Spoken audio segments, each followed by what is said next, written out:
Anda mungkin tidak berharap orang ini mati. Dan kemudian kedua pria ini menyeret tubuhnya ke taman. Lalu bersenang-senanglah dan kenakan kacamata hitam pada pria itu. Tetapi mereka tidak tahu bahwa mereka telah menusuk seseorang yang seharusnya tidak mereka sakiti. Pria di depan adalah ayahnya. Dia masih tidak tahu bahwa putranya telah terbunuh. Tapi setelah dia mendengar berita kematian anaknya, diketahui melalui pengujian forensik, putranya meninggal karena menghirup terlalu banyak obat.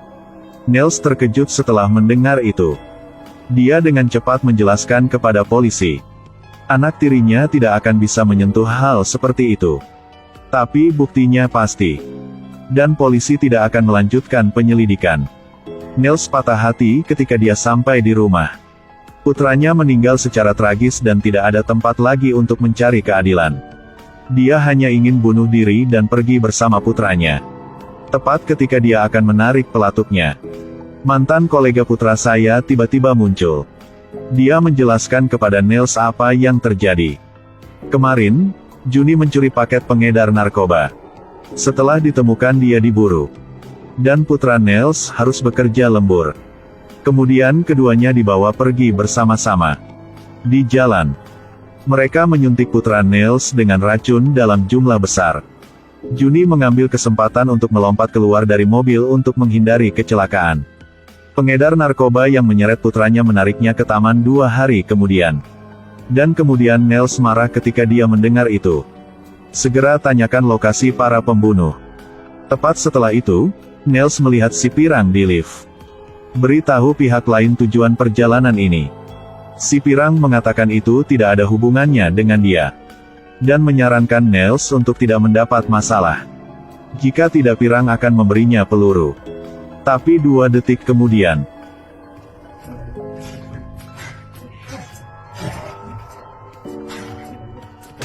setelah hit berturut-turut Niels, si pirang tidak tahan.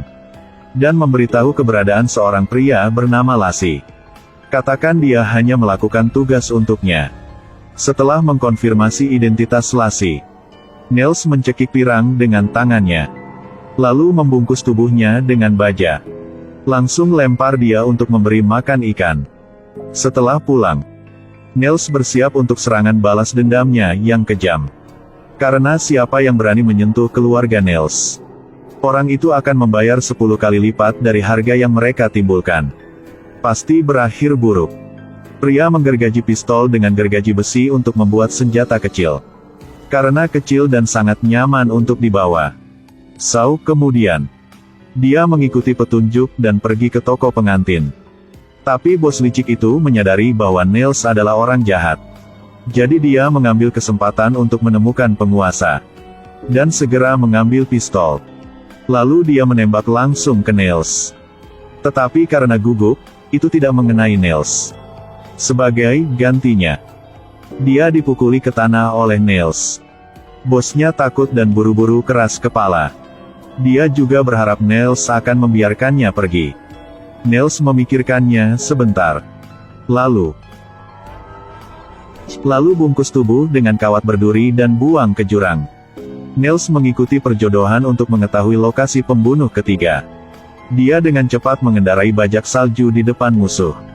Lalu keluar dari mobil dan katakan padanya, aku yang bertanggung jawab menyekop di sini. Harap dia membalikkan mobil. Tapi dia menarik $100 untuk menyuap Niels. Niels tersenyum.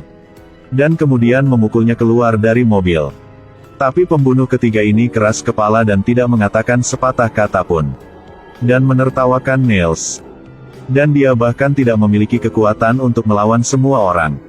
Niels juga tertawa karena dia diejek. Lalu dia menggunakan manuver yang sama untuk melemparkannya ke bawah gunung. Tapi perjodohan tiba-tiba terganggu. Niels tidak punya pilihan selain menemukan mantan saudara gangsternya.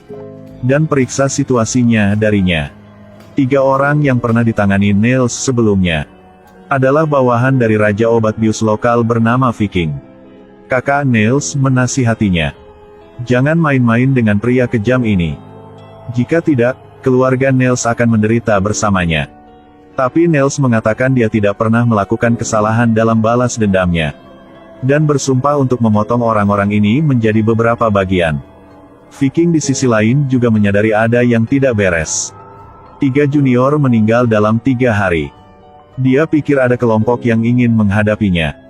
Jadi dia memerintahkan penangkapan putra bos hitam.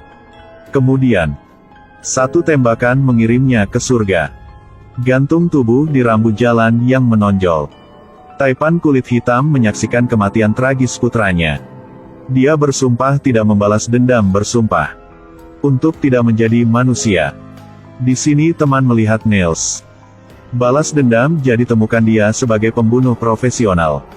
Tapi di luar dugaan si pembunuh hanya mengambil uang Niels.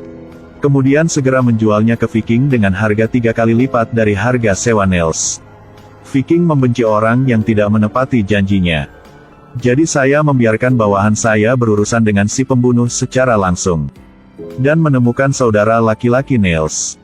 Sesuai dengan petunjuk yang dia dapatkan. Seorang saudara yang mengetahui sesuatu yang tidak bisa disembunyikan. Harus menyalahkan langsung pada Niels. Yang berarti salah satu bawahannya kamu bunuh.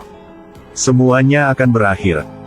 Tapi Viking membunuh putra bos kulit hitam. Mari saling memberi penjelasan. Dia membunuh bawahannya.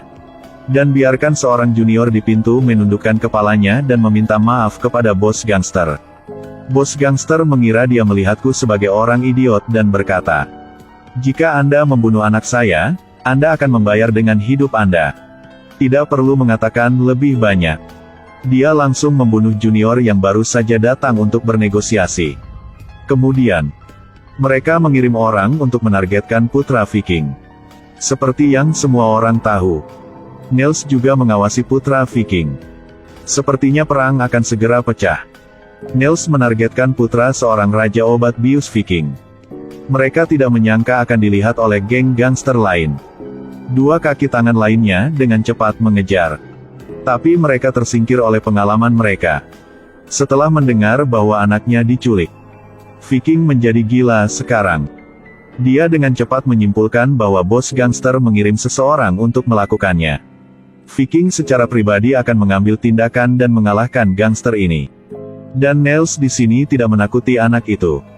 Dia tidak hanya memasak untuk anak laki-laki itu, dan bahkan membiarkannya tidur di ranjang putranya. Hari ini guru sekolah melihat Viking, mengatakan bahwa pria yang menculik putra Viking. Tapi beri dia $10.000. Viking tidak suka dimanipulasi. Jadi ketika dia mendengar berita itu, dia langsung membunuhnya. Lalu, dia membawa anak buahnya ke Niels. Tapi ketika dia datang ke sini, dia tidak menemukan Niels. Tapi dari gambar Viking tahu di mana Niels bekerja. Viking menerima panggilan telepon misterius di jalan. Peneleponnya adalah Niels. Dia menyuruhnya datang sendiri untuk bernegosiasi. Dan Niels juga ada di sini dengan senapan snipernya. Sekarang Viking juga ada di sini. Tepat ketika Niels hendak menembak, sebuah pistol tiba-tiba muncul di belakang. Viking bertanya di mana putra kandungnya. Lihat Niels dengan keras kepala diam. Dia memerintahkan anak buahnya untuk memotong salah satu lengan Niels. Tidak menyangka bos gangster datang ke sini saat ini. Kedua belah pihak segera gayung bersambut. Mereka saling menembak. Bunuh semua Viking sekaligus. Melihat itu, Viking segera pergi. Tapi saat ini, tidak peduli bagaimana dia menekan gas, kendaraan hanya bisa bergerak di tempat. Sekarang bos gangster datang dan kecoa memberinya 2 tembakan. Mereka berdua akhirnya membalaskan dendam putra mereka. Sepanjang perjalanan, keduanya tidak berbicara. Tapi mereka semua mengerti itu. Hidup tanpa rasa malu itu mustahil.